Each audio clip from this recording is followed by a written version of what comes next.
तो देखिएगा बेटा, NTA IIT JEE main series को आगे बढ़ाते हुए आज के इस वीडियो लेक्चर में हम paper number 19 organic chemistry solution के बारे में डिस्कस कर रहे हैं। आपने जस्ट इससे पिछला वीडियो देखा होगा बेटा। उम्मीद करता हूं कि आपको वीडियो पसंद आया होगा, क्योंकि हर क्वेश्चन को मैंने वहां पर कॉन्सेप्ट के साथ साथ उसका आंसर बताया। अर्थात एक क्वेश्चन को सोल्व करने के लिए किन किन पॉइंट्स के में रिक्वायर्ड होती है उसके बारे में मैंने आपको एक्सप्लेन किया। आज के वीडियो लेक्चर में भी हम सेम वही पोर्शन रखेंगे, अर्थात हर क्वेश्चन को उसके कॉन्सेप्ट के साथ उसकी थ्योरी के साथ एक्सप्लेन करेंगे, ताकि आप लोगों को रिवाइज भी हो जाए और आप लोगों को कॉन्सेप्ट भी अच्छी तरह पता चल जाए। तो देखिएगा, इस पेपर का सबसे पहला क्वेश्चन है question number 5, the end product of the following sequence of reaction. आपको ये रिएक्शन सीक्वेंस है, इसका एंड प्रोडक्ट बताना है। ये कंपाउंड आपको गिवन है, इसमें I2 प्लस NaOH के साथ हीट करेंगे, H एसिडिक मीडियम में हीट करेंगे। आपको बताना है फाइनल प्रोडक्ट क्या होगा यहाँ पर।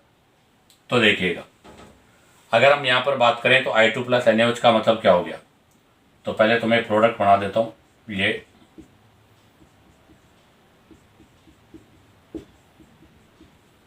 ये है, इसका रिएक्शन करेंगे बेटा हम I2 प्लस NaOH के साथ, तो इसको बोलते हैं आयोडोफॉर्म टेस्ट।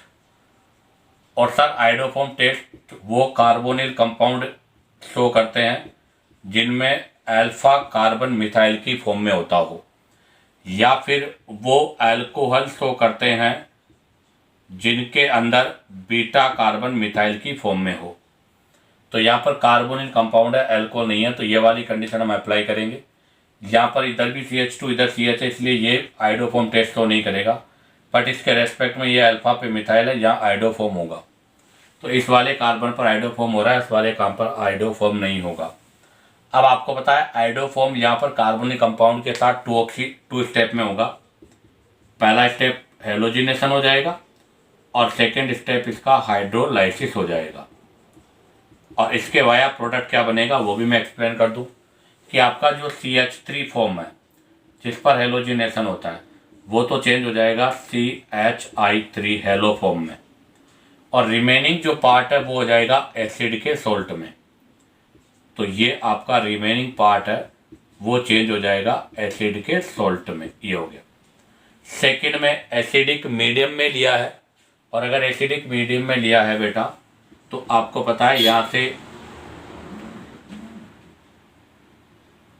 सोडियम जो है वो हाइड्रोजन से रिप्लेस हो जाएगा और यहाँ पर आपका कार्बोक्सिलिक एसिड का फॉर्मेशन हो जाएगा। अब जरा आप देखो कि ये कार्बोक्सिलिक एसिड के साथ अल्फा और ये बीटा कीटो एसिड है बेटा, और बीटा कीटो एसिड को जब हम हीट करते हैं तो यहाँ से डी कार्बोक्सिलेशन रिएक्शन हो जाएगा, अर्थात CO2 गैस रिमूव हो जाएगी यहाँ से, और इसके वाया आपके पास जो प्रोडक्ट बनेगा वो क्या होगा वो देखिएगा। ये मिथाइल यहीं रहेंगे, ये कार्बोनिल ग्रुप यहाँ रहेगा, यहाँ से CO2 गैस ली जाएगी और यहाँ पर H,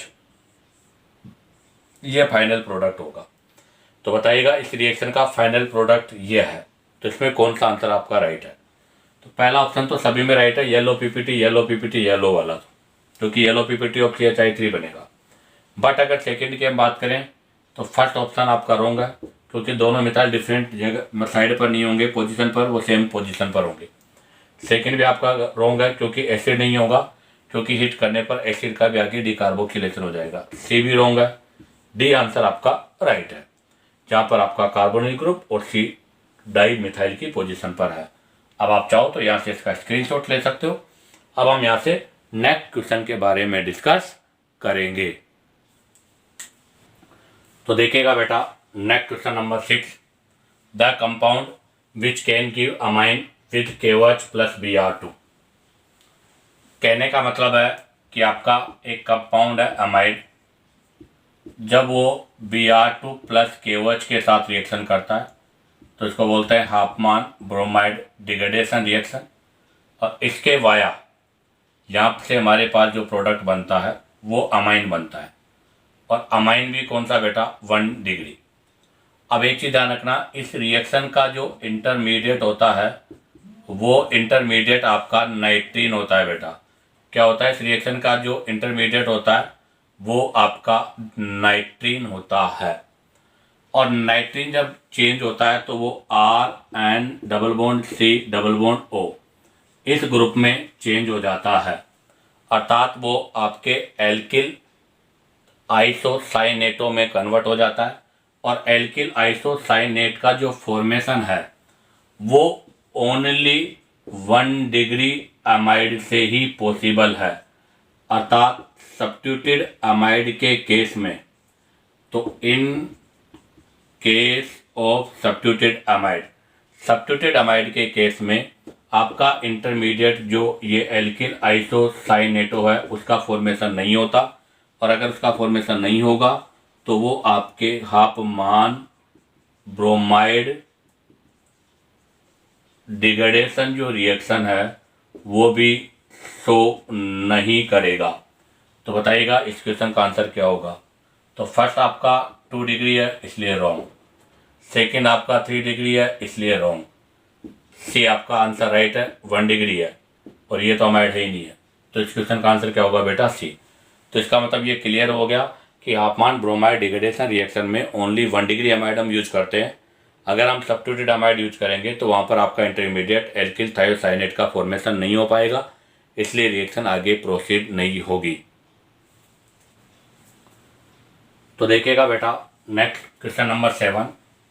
नेक्स्ट क्वेश्चन नंबर 7 में आपको टोलून गिवन है, और टोलून पर Cl2 प्लस HMU के साथ रिएक्शन करके एक्वस KOH के साथ करेंगे A बनेगा, A का 50% NaOH के साथ करेंगे B बनेगा। तो देखो मैं क्लियर कर दूं कि टोलून है बेटा, और टोलून पर हम Cl2 प्लस HMU के साथ रिएक्शन करेंगे तो यहाँ पर Cl फ्री रेडिकल की फॉर्म में आएगा, FrSr है, फ्री रेडिकल सब्स्टिट्यूशन है, और ये हमेशा आपके sp3 कार्बन पर होगा। तो इसके वाया यहाँ से आपके पास ये प्रोडक्ट होगा, और एक्वस KOH यूज किया तो इसका हम एक्सेसिव फॉर्म में लेंगे तो यहाँ पर ये CH Cl2 की फॉर्म में आ जाएगा। अब इस पर हम रिएक्शन करेंगे एक्वस NaOH के साथ। Aqueous NaOH are the responsible for NSR, और NSR में भी SN2 हो जाएगा। तो यहाँ से ये CHOH ये बनाएगा। आपको पता है एक ही कार्बन पे डाइवोल अनस्टेबल है, तो ये अनस्टेबल होने की वजह से यहाँ से आपका H2O वाटर मॉलिक्यूल्स रिमूव हो जाएगा और ये बेंज एल्डिहाइड में कन्वर्ट हो जाएगा। ये आपका A है। अब आपको पता है कि जो बेंज एल्डिहाइड आ रहा है वो विदाउट अल्फा हाइड्रोजन है बेटा, विदाउट अल्फा हाइड्रोजन है, और इस पर 50% NaOH के साथ रिएक्शन है, तो इसको बोला जाता है केनी-जारो रिएक्शन। कौन सा रिएक्शन? केनी-जारो। और आपको ये भी पता है कि बेटा केनी-जारो आर द रेडॉक्स रिएक्शन, जिसमें एक का ऑक्सीडेशन एक का रिडक्शन होता है। तो यहाँ से इसका जब केनी-जारो रिएक्शन होगा तो यहाँ से बेटा आपको पता है एक का ऑक्सीडेशन एक का रिडक्शन, तो जिसका रिडक्शन होगा उसके वाया तो अल्कोहल का फॉर्मेशन होगा, और जिसका ऑक्सीडेशन होगा उसके वाया सॉल्ट ऑफ एसिड का फॉर्मेशन होगा। ये आपके फाइनल प्रोडक्ट है बी। अब आपको बताना है कि बी के रिगार्डिंग में कौन सा स्टेटमेंट करेक्ट है। पहला, it is more reactive than CH3CHO। नहीं बेटा, आपको पता है कि आपके जो कार्बोनिल कंपाउंड है उनका मेन कैरेक्टर होता है NAR न्यूक्लियोफिलिक एडिशन, और न्यूक्लियोफिलिक एडिशन में इस कार्बन पे जितना ज़्यादा पॉजिटिव होगा न्यूक्लियोफाइल का अटैक उतना ही फास्ट होता है। इसलिए एल्काइल का एल्डिहाइड की रिएक्टिविटी एरोमेटिक एल्डिहाइड से मोर होती है। क्यों? क्योंकि एरोमेटिक में जब यहाँ पर रिंग लगेगी तो ये पॉजिटिव चार्ज रेजोनेंस में आ जाएगा, इसलिए लेस अटैक होगा। तो फर्स्ट स्टेटमेंट रॉन्ग है। Number 2, when treated with concerted H2SO4 HNO3 heat produce para product as measure। आपको पता है बेटा, आपको पता होना चाहिए बेटा कि जो बेंज एल्डिहाइड का फॉर्मेशन हुआ है इसमें बेंज एल्डिहाइड का तो -M है, और जब -M होता है तो हमेशा वो कौन सा डायरेक्टर होता है? मेटा डायरेक्टर होता है। तो वहाँ पर मेटा प्रोडक्ट बनेगा, पेरा प्रोडक्ट का फॉर्मेशन पॉसिबल नहीं है। इसका मतलब सेकंड भी रॉन्ग है। Third, it give benzylic alcohol and benzoic acid with 50, ये राइट है। आप देखो यहाँ से क्या आ रहा है, बेंजाइलिक अल्कोहल और बेंजोइक एसिड आ जाएगा विद एट 50% NaOH था, तो इसका है, और इसका एसिडिफिकेशन कर दूंगा तो ये किस में कन्वर्ट हो जाएगा, बेंजोइक एसिड में। डी वाला, it produce cyanohydrin with KCN, नहीं सर, आपको पता है डी के लिए मैं बात कर रहा हूँ कि जो बेंज एल्डिहाइड है, अगर इससे साइनोहाइड्रिन का फॉर्मेशन करना है तो वो हाइड्रोजन साइनाइड के साथ होगा, न कि KCN और इसके साथ, क्योंकि KCN ETOH are the responsible for nucleophilic substitution reaction. तो इसका आंसर होगा सी। अब आप चाहो तो यहाँ से इसका स्क्रीनशॉट ले लीजिएगा। अब हम यहाँ से नेक्स्ट क्वेश्चन के बारे में डिस्कस करेंगे।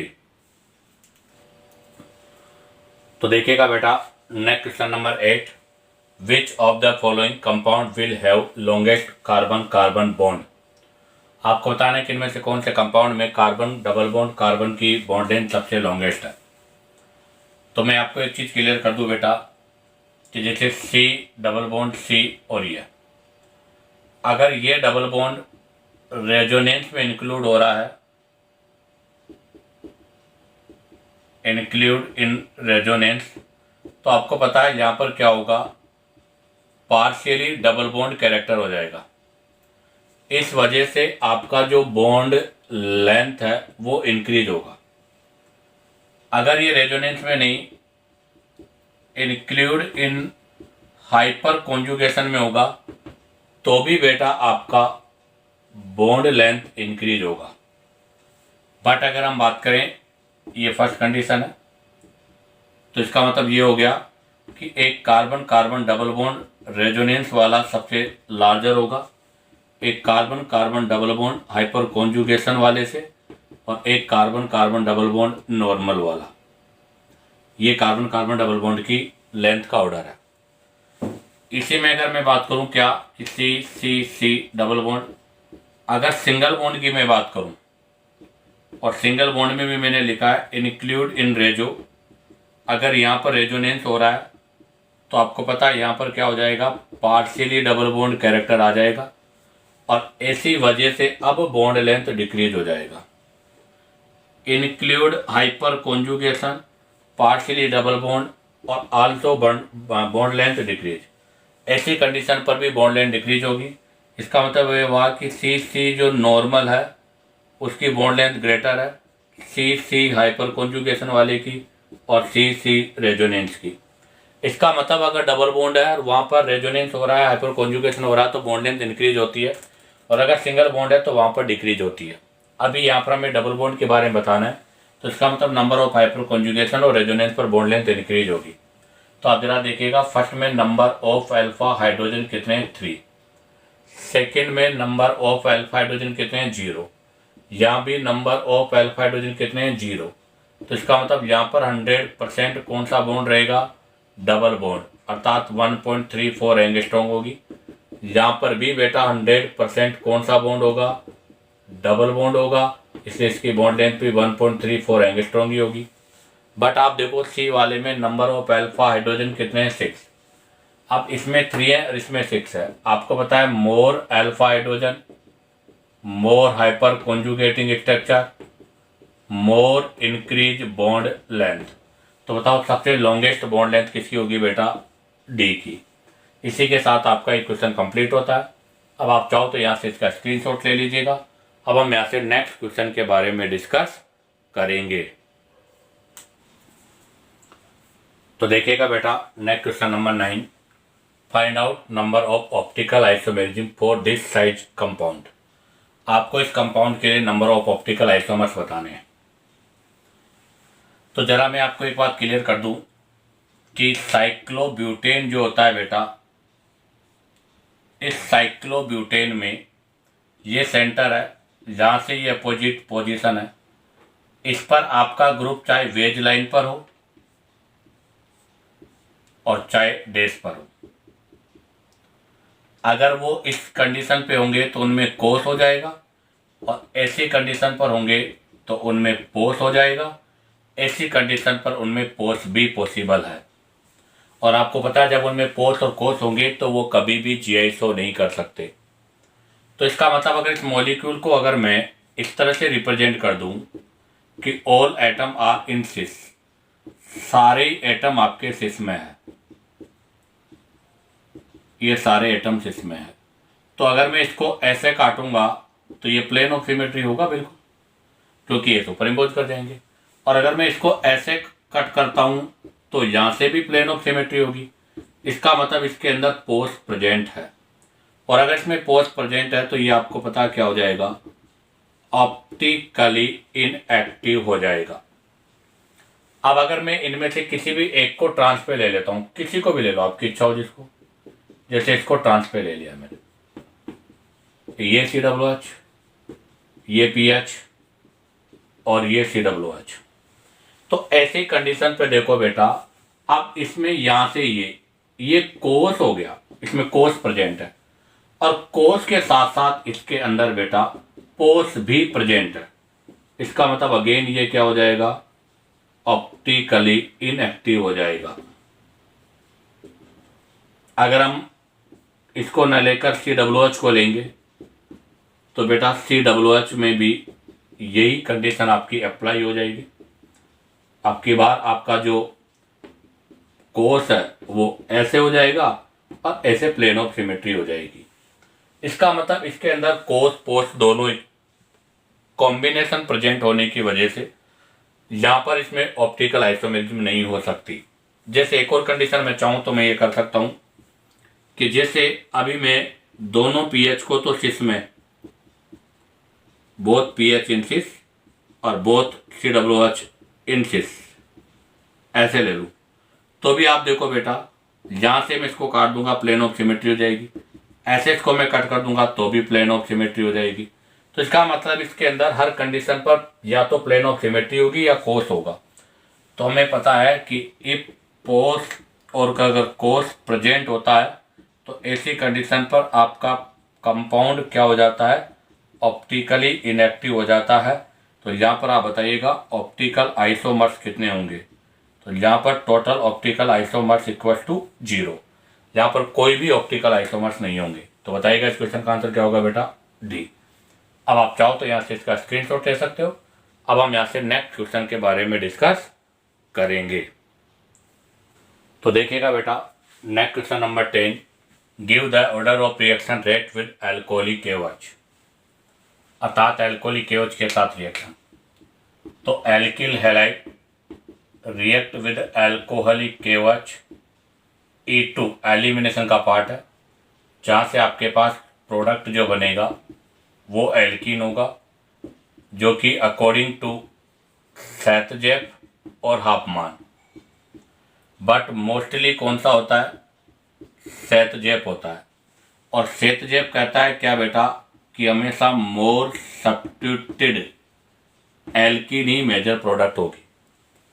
तो देखो सबसे मैं क्लियर कर दूं कि E1 में तो कोई दिक्कत है नहीं, क्योंकि यहाँ पर इंटरमीडिएट कार्ब कैटायन होता है, इसलिए rate of reaction is directly proportional to stability of carbocation होगा और ऑर्डर 3:2:1 होगा। बट आपको पता है कि E2 जो होता है उसके अंदर इंटरमीडिएट कार्ब कैटायन नहीं बनता, वहाँ पर तो ट्रांजिशन स्टेट का फॉर्मेशन होता है। बट मैं आपको ये बात क्लियर कर दूं कि सर E2 के लिए भी रेट ऑफ रिएक्शन जो है वो directly proportional to stability of transition state है, और वहाँ पर भी रिएक्टिविटी का ऑर्डर बेटा 3:1 ही होगा। मोस्टली यहाँ पर गलती होती है, क्यों, क्योंकि हमें ये पता रहता है कि SN1 is similar to E1, जहाँ पर रिएक्टिविटी का ऑर्डर 3:1 है, और हमें रहता है कि SN2 सिमिलर E2 और वहाँ पर रिएक्टिविटी का ऑर्डर 1-2-3 होता है। रॉन्ग, क्योंकि E1 और E2 दोनों में रिएक्टिविटी का ऑर्डर सेम होता है। ऐसा क्यों, क्योंकि सर E1 में तो हम स्टेबिलिटी ऑफ कैटायन चेक करते हैं और E2 में हम चेक करते हैं स्टेबिलिटी ऑफ एल्कीन, और हमें पता है कि 3 डिग्री हैलाइड से बनने वाली एल्कीन मोर स्टेबल होती है, इसलिए रिएक्टिविटी का ऑर्डर बेटा E2 में भी 3:1 ही होगा। तो बताओ यहाँ पर कौन सा आंसर राइट है। तो आप देखो फर्स्ट आपका 3 डिग्री हैलाइड है, सेकंड 2 डिग्री हैलाइड है, थर्ड वाला 1 डिग्री हैलाइड है, तो इसका आंसर फर्स्ट सेकंड थर्ड होगा। तो इसका फर्स्ट आंसर आपका राइट है। अब आप चाहो तो यहाँ से इसका स्क्रीनशॉट ले सकते हो अब हम यहाँ से नेक्स्ट क्वेश्चन के बारे में डिस्कस करेंगे। तो देखिएगा बेटा, next question number 21, find the value of P plus Q divide by 3 for the given structure. ये स्ट्रक्चर गिवन है, इसके लिए आपको P plus Q divide by 3 का वैल्यू बताना है। P यहाँ पर डिग्री फॉर अनसेचुरेशन है और Q number of 2 degree carbon है। तो सबसे पहले तो मैं डिग्री ऑफ अनसेचुरेशन के लिए formula 2 multiply by number of carbon minus का 2 माइनस का हाइड्रोजन माइनस का हेलोजन प्लस का नाइट्रोजन डिवाइड बाई 2, ये फॉर्मूला अप्लाई करते हैं अगर हमें फॉर्मूला गिवन हो तो। और अगर बेटा हमें फॉर्मूला गिवन नहीं हो और हमें डायरेक्ट अगर स्ट्रक्चर गिवन हो, इफ स्ट्रक्चर गिवन, अगर स्ट्रक्चर गिवन हो तो मैं आपको एक बात क्लियर कर दूं कि बेटा जो डबल बॉन्ड होता है उसका DU 1 होता है और आपकी जो रिंग होती है बेटा तो उसका DU भी कितना होता है, 1 होता है। कहने का मतलब एक डबल बॉन्ड का DU 1 होता है और एक रिंग का DU भी 1 होता है। तो इसका मतलब अगर मुझे DU निकालना है तो मैं क्या कर दूंगा, sum of pi bond plus ring. आपके पास जो भी स्ट्रक्चर गिवन है उसके अंदर sum of pi bond plus ring कर दीजिएगा, हमें वहां से DU पता चल जाएगा। क्या होता है DU वो भी मैं बता दूं। DU का मतलब है बेटा डिग्री ऑफ अनसेचुरेशन, और डिग्री ऑफ अनसेचुरेशन से मतलब है कि आपका एक सेचुरेटेड हाइड्रोकार्बन, अर्थात आपका एक सेचुरेटेड जो है उसे आप जितने हाइड्रोजन मॉलिक्यूल्स को रिमूव करके उसको अनसेचुरेशन में चेंज करते हो वही आपका डिग्री अनसेचुरेशन है। अर्थात H2 1 मोल अगर रिमूव हुआ तो डिग्री 1 हो जाएगी, 2 मोल रिमूव हुआ तो डिग्री 2 हो जाएगी, और अगर 3 मोल रिमूव हुआ तो डिग्री 3 हो जाएगी। तो बताइएगा इस क्वेश्चन में डिग्री ऑफ अनसेचुरेशन कितना है। तो हमें यहाँ पर स्ट्रक्चर गिवन है तो हम इस वाले फॉर्मूले को अप्लाई करेंगे। तो यहाँ पर देखिएगा, सबसे पहले तो नंबर ऑफ डबल बॉन्ड, तो बताइएगा कितने डबल बॉन्ड है बेटा, 3। और सेकंड है नंबर ऑफ रिंग, कितनी रिंग है बेटा, 2।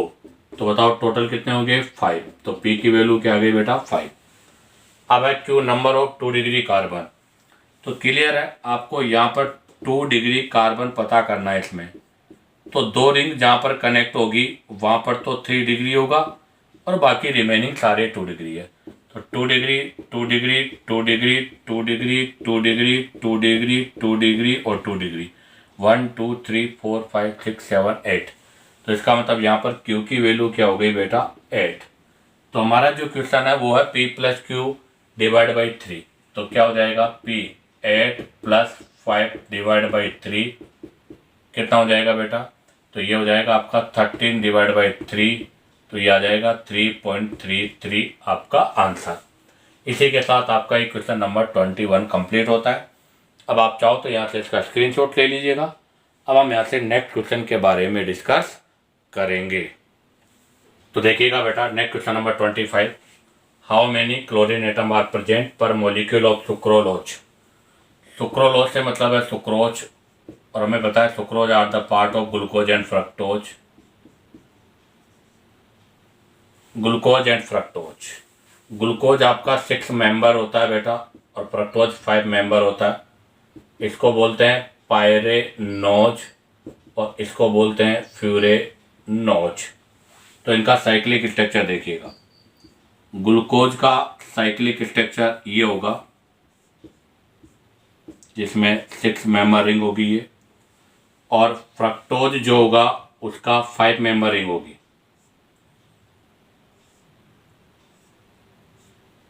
ये 5 मेंबर रिंग है।